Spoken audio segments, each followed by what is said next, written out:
Cinemax, Denis Lumière en compagnie de Benoît Vincent, a.k.a. Tree Walker. Ben là, je te sers la pince. Merci beaucoup. Pour commencer l'émission, on va faire une présentation aujourd'hui de plusieurs sujets. Mais pour commencer, je vais déjà vous annoncer que Benoît ici va s'occuper de tout ce qui est DVD et Blu-ray de relevant pour Cinemaniacs. Exactement. Dans le fond, j'ai eu un petit peu l'opportunité de recevoir des DVD. Écoutez, la première qui m'a été offerte, c'est le Baby, Baby, Baby. Et bébé. Film d'horreur? Oh, sûrement. C'est ce qu'on appelle un rom-com, une comédie romantique. Oui, exactement. Exactement. Mais écoute, l'idée, c'est, avec Cinemaniacs, on en reçoit. Je me donne le droit de les écouter. Puis après ça, pour qui ça. Écoute, c'est clair que c'est une comédie romantique, là. Mais qu'est-ce qui est bon, qu'est-ce qui est pas bon? À quoi il faut faire attention? Il y a des special features à l'intérieur.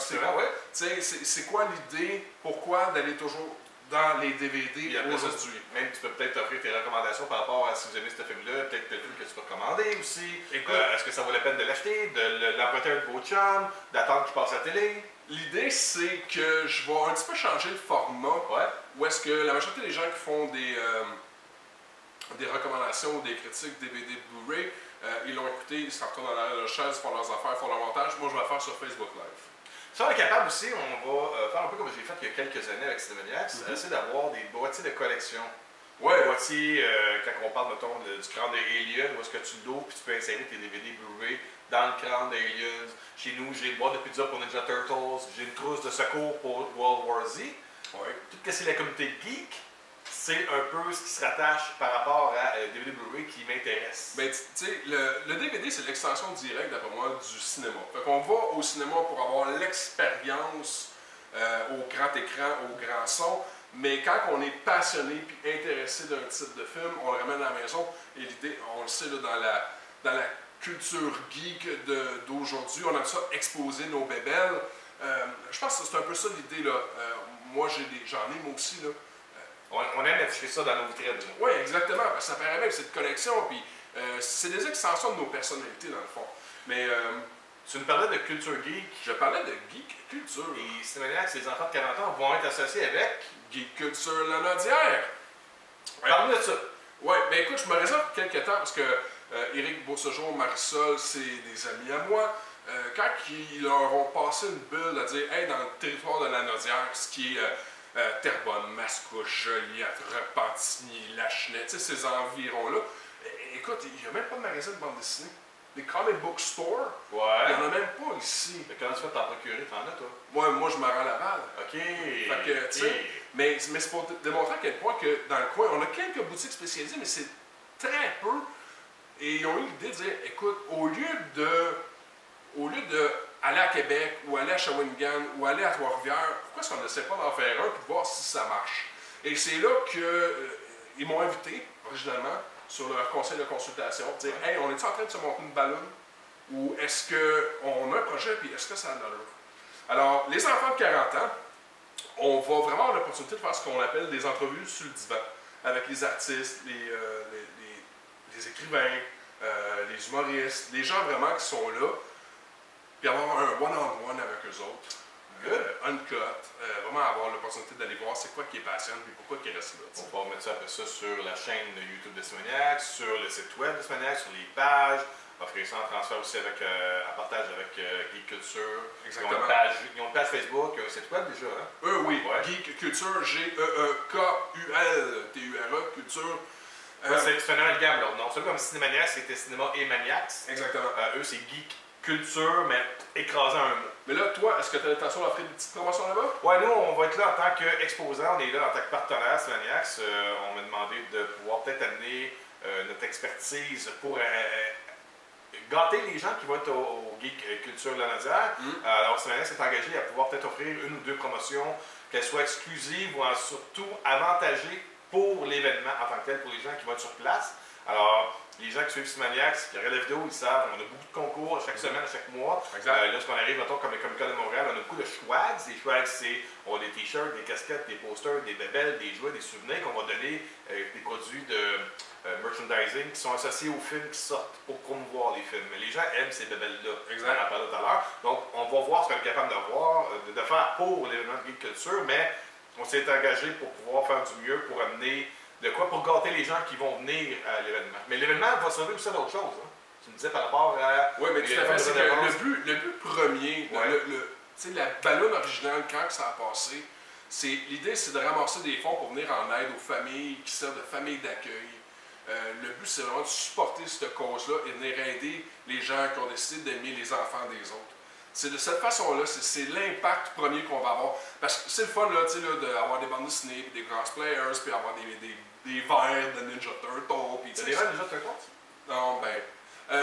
l'idée, c'est comment est-ce qu'on fait pour ramasser des fonds pour venir en aide. Pour moi, c'est une cause qui est importante. J'ai des amis qui sont en famille d'accueil, qui ont grandi là-dedans. C'est une cause qui me tient à cœur. C'est pour ça que j'ai décidé de vraiment le dire. Comment est-ce que je peux faire pour aller stimuler l'intérêt des gens, puis les amener dans notre secteur. Oui, parfait. C'est de joindre l'utile à l'agréable, carrément. Exactement. Dis-moi, toi, là, cette semaine, Hier j'étais, comme chaque vendredi, chez Arnold Paintball de Ville-la-Salle. Depuis plusieurs années maintenant, moi et Arnold, on gâte les gens qui viennent jouer au paintball chaque vendredi soir. Mais en revenant à la maison, j'ai eu le malheur de voir que tu avais eu le plaisir de voir avant moi le jour 1 de la production de Avengers Infinity War. Exactement. Je vais avoir un peu, ça j'ai mis ça comme sujet pour l'émission, on va parler vite. Ouais. Un peu, c'est quoi le feeling que tu as eu? Regardons ça de même simple, pas trop long. Ouais. C'est quoi ton feeling? Tu as regardé la vidéo, c'est quoi ton feeling? C'est quoi ton rendement? Écoute, un degré d'excitation incroyable pour... Ça va faire 10 ans là, qu'on attend ce moment-là. Ça fait 10 ans depuis Iron Man 1 qu'on cultive cet univers-là et on arrive bientôt à un point de rupture. Et ça commence avec le jour 1 en production. Alors, on sait que c'est pas demain que ça va sortir, il y a d'autres films qui sortent avant. Il y a Les Gardiens de la Galaxie Volume 2, on a Spider-Man Homecoming, après ça on a Thor Ragnarok, l'an prochain en premier on a Black Panther. Ça c'est le Batman cool. Et riche. Plus riche que Bruce Wayne. Plus riche qu'Iron Man et Bruce Wayne ensemble en passant. À cause du vibranium. Oui, exactement.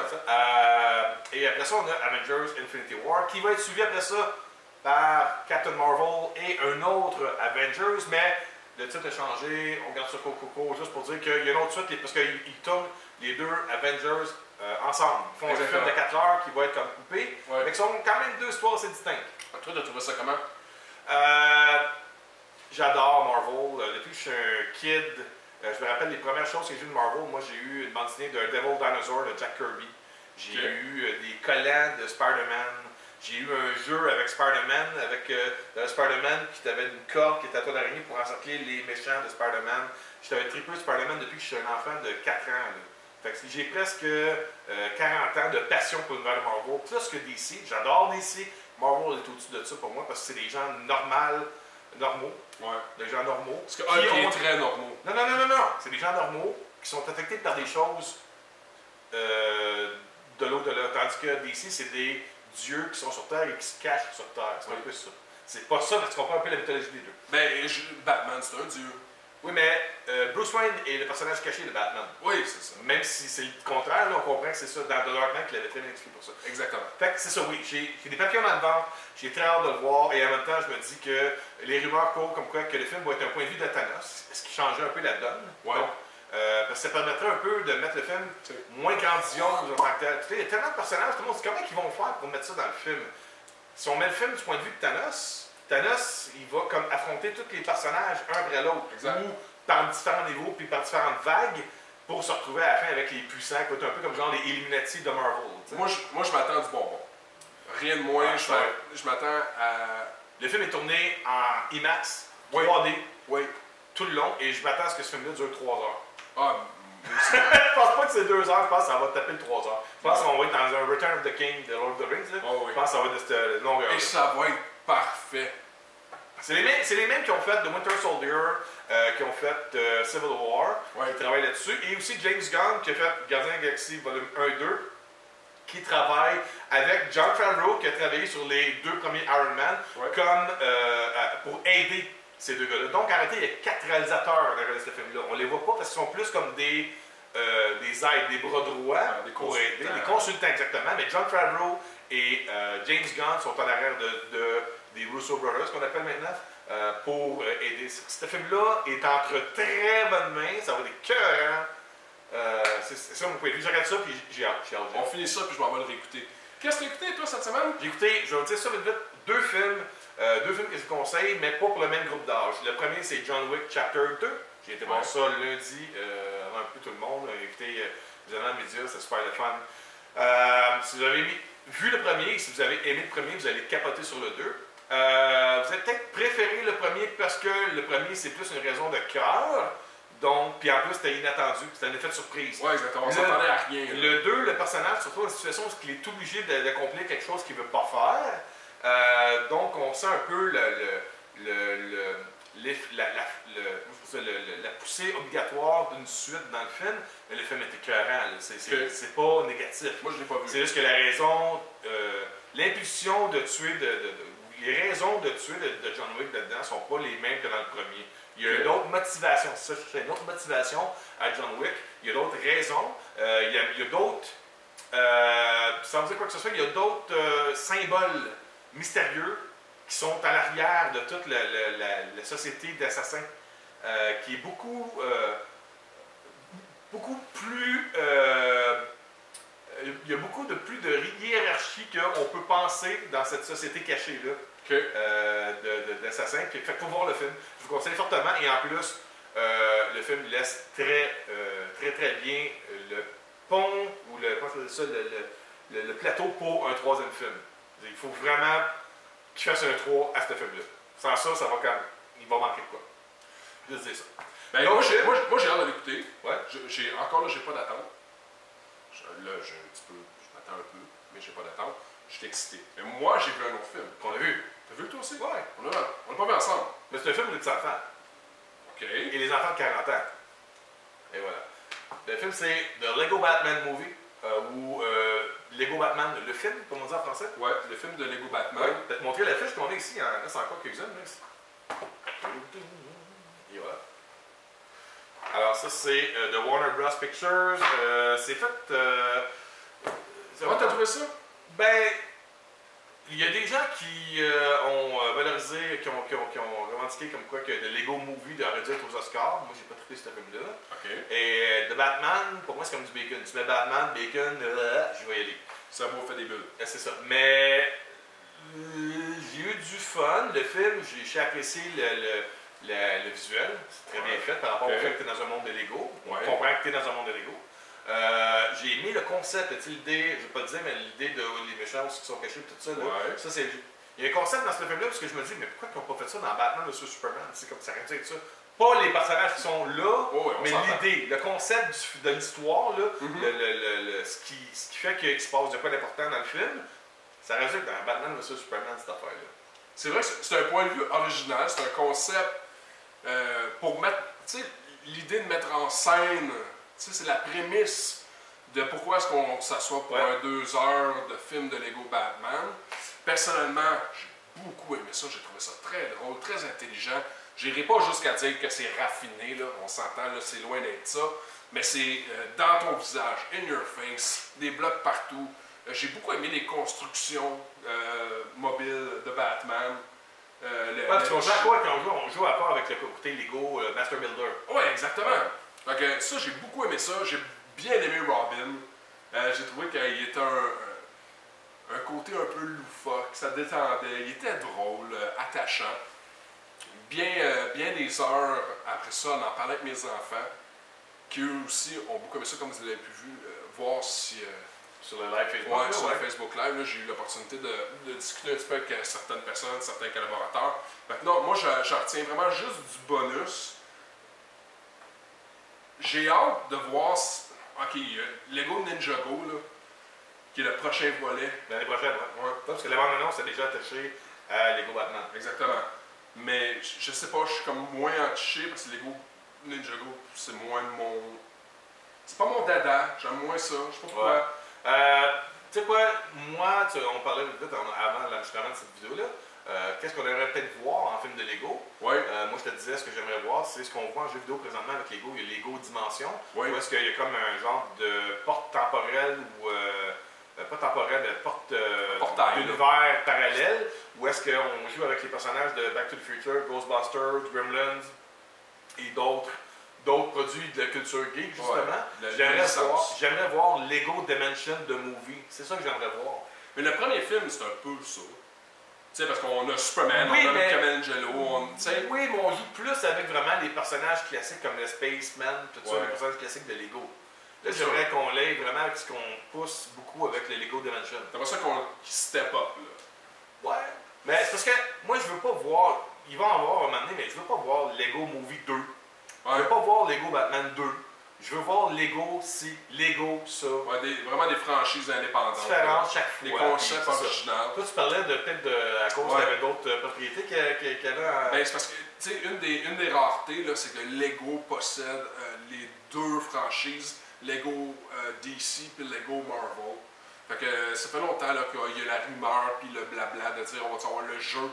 Laisse faire le jeu, moi je veux le film. Non mais franchement, le Thanos versus Darkseid, boom! Let's get it on là! Ouais. Tu sais, fait que c'est un rêve, hein, c'est un geek. Le côté du fun, par exemple, parce que là on a eu comme le film DC en réalité avec Lego Batman. Le côté d'avoir Lego Marvel, Super Heroes, ça c'est le nom. D'avoir dans le même film, par exemple, avec les 4 Fantastiques, les X-Men puis les Avengers en Lego. Tout à fait. Ça serait une option qui serait sûrement possible. Moi j'aurais fait ça bien avant de faire Ninjago. Next! C'était plus facile pour nous autres de faire ça. OK. On va répondre à des questions des gens qui nous ont posées en commentaire sur la page Facebook de Cinemanex. Facebook on a Pierre-Luc Delille qui nous dit Dans la Belle et la Bête.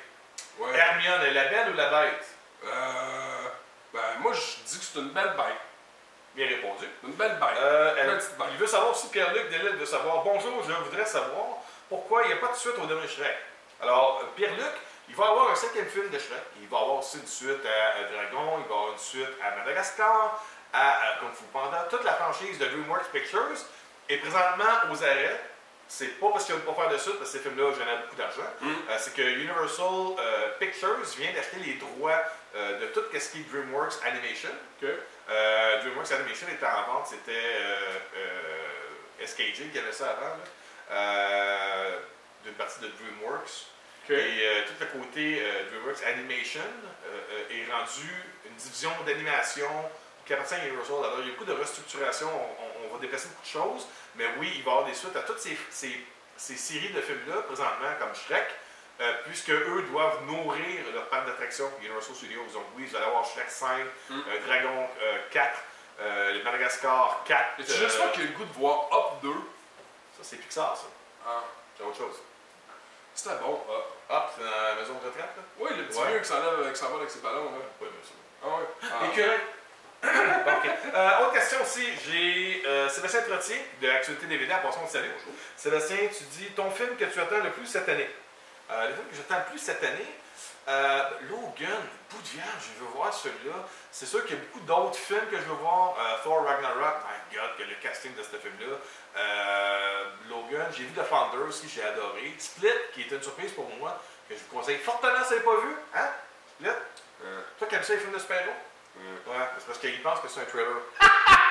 Oh boy, ok, parfait. Alors, c'est pour moi ton film que t'attends le plus cette année, des vieux gars qui kidnappent des petites filles. Moi j'ai une petite fille, m'intéresse pas. Ouais. Ok. Fait que moi je suis un fan de Wolverine, a.k.a. Logan, a.k.a. James Howlett, a.k.a. Let's Get It On! Fait que c'est sûr que le prochain film, vraiment là, que j'ai envie viscéralement de voir, c'est Wolverine. Logan. C'est ça. Je viens de me rappeler, parce que j'ai une image, mon top 3 de 2017, j'en ai vu 2 déjà. C'était The Founder, John Wick 2 et Logan. Puis Logan, je l'ai vu cette semaine. Fait que je t'en parlerai au pire avec ça.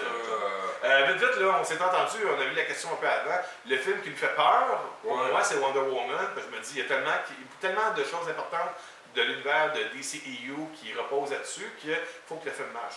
Il ne faut pas que le film soit bon, il faut que le film soit excellent, il faut que les gens aient le voir. Seulement, il faut que ça marche côté commercial, côté critique, pour que l'univers continue de DC Expanded Universe. Ouais. Je te dirais, film qui me fait peur parce que j'aime beaucoup la franchise, Transformers The Last Night. Pour de vrai, le dernier film de Transformers, pour moi, c'était vraiment long. C'était mauvais. Le dernier, même moi, j'étais un fan de Transformers. Puis honnêtement, j'ai beaucoup aimé les films de Transformers 1 puis 2, pour moi c'est du bonbon. Puis le dernier, Bout de Vierge, ça finit plus. Puis comment ça se fait qu'il meurt pas? Écoute! Ça, c'est pas grave, ça, parce que regarde Fast and Furious, puis ça fait longtemps que tu devrais être mort, toute la gang. Tu sais, fait que moi, j'espère que... J'ai confiance à Transformers. Puis en plus, l'année prochaine, il y en a un autre, puis l'année d'après, il y en a un autre. Ouais. 2017, 2018, 2019, il y a 3 films de Transformers.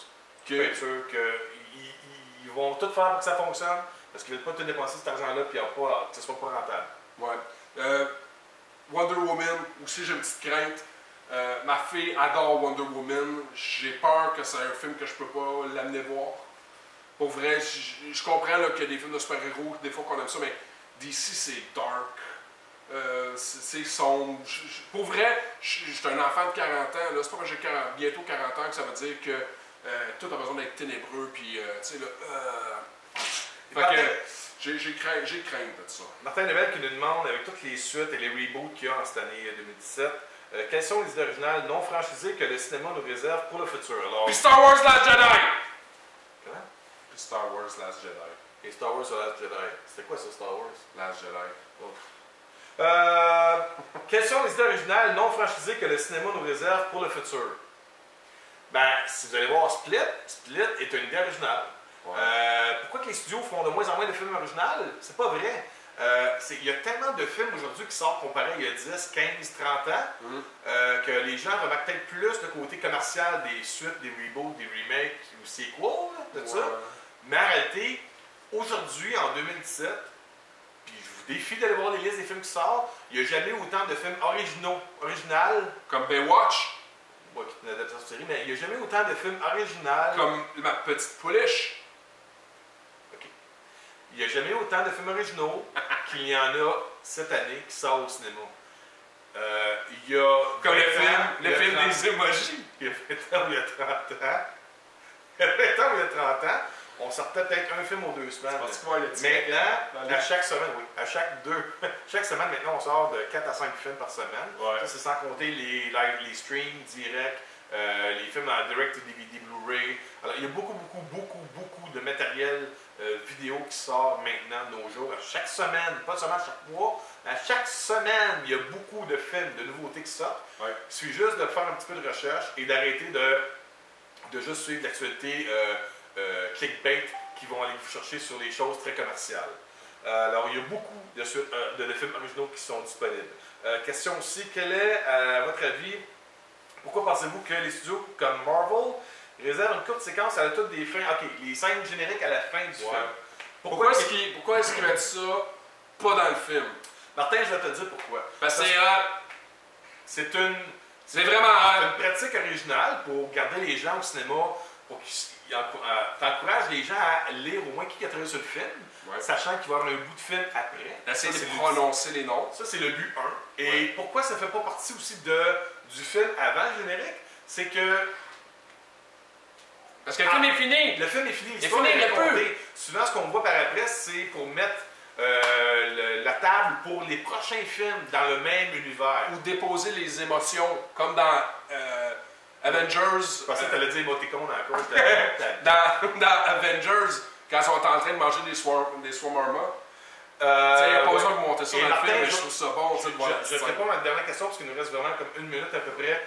Martin, tu me demandes, tu me dis, est-ce que tu es un des rares qui n'aime pas le 3D? Moi, j'adore le 3D, je ne sais pas pour toi. Moi, j'aime beaucoup le 3D. Ma blonde n'aime pas ça. Ouais. Ben écoute, statistiquement parlant, dans le monde entier, au travers des salles de cinéma, le marché nord-américain n'est pas vraiment friand du 3D. Mais tout ce qui est le produit à l'extérieur du marché nord-américain, gobe ça, le marché asiatique, le marché européen, mais surtout le marché asiatique, adore le film 3D. Donc, ça va continuer d'exciter. Peut-être moins en grand nombre, parce que ça coûte très cher pour produire des films en 3D. Mais je peux t'assurer que lorsque les nouveaux amateurs vont s'en venir, que la vague 3D va repartir de plus belle, parce qu'il va y avoir d'autres raisons d'aller voir des films en 3D au cinéma, grâce à James Cameron. Alors là-dessus, on va arrêter. Il nous reste juste quelques secondes pour remercier les gens qui nous regardent. J'ai particulièrement envie de remercier les producteurs Patreon qui nous permettent de mettre sur la table du contenu original. Merci à PG Impression pour cette super bannière, ce backdrop de Straniacs. Merci à PG. Merci à Denis. Hey, comment on fait ça? On fait ça maintenant? Oui. On est comme dans Fantastic Four, on ne sait pas comment... OK. Merci Benoît d'avoir participé à l'émission. Ça fait plaisir. Puis là-dessus, on vous dit merci beaucoup d'avoir regardé l'émission. Un petit share, un petit like, un petit commentaire. On partage, s'il vous plaît. C'est ça. Aimez la chaîne YouTube. Et bon, notre timer est fini, alors merci beaucoup. Au revoir.